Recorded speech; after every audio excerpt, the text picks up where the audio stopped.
देशाचं startup capital Bangalore आहे, कधी हैदराबाद म्हणायचो.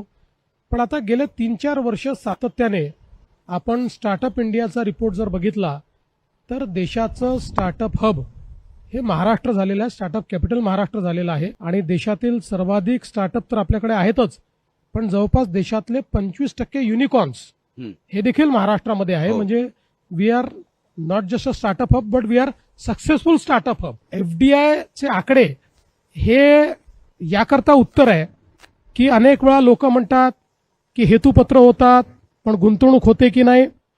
खरं म्हणजे आम्ही तर वारंवार आकडेवारी देऊन महाराष्ट्रामध्ये आपलं एमओयू कन्व्हर्शनचा रेट हा 75% आहे आणि डावोसला केलेल्या एमओयूचा कन्व्हर्शन रेट 85% हा दिलाय. पण एफडीआयच्या आकड्यांमध्ये त्याहीपेक्षा महत्वाचं काय असतं तर आलेले पैसे असतात, म्हणजे अकाउंट फॉर झालेले असतात.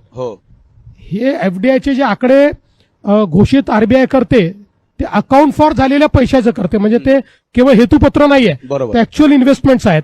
आणि त्यातही महाराष्ट्र केवळ नंबर 1 नाही तर आपल्या नंतरच्या 3 राज्यांना एकत्रितपणे जी गुंतवणूक मिळते त्यापेक्षा जास्त गुंतवणूक त्या महाराष्ट्राला मिळते, हे महत्वाचं आहे.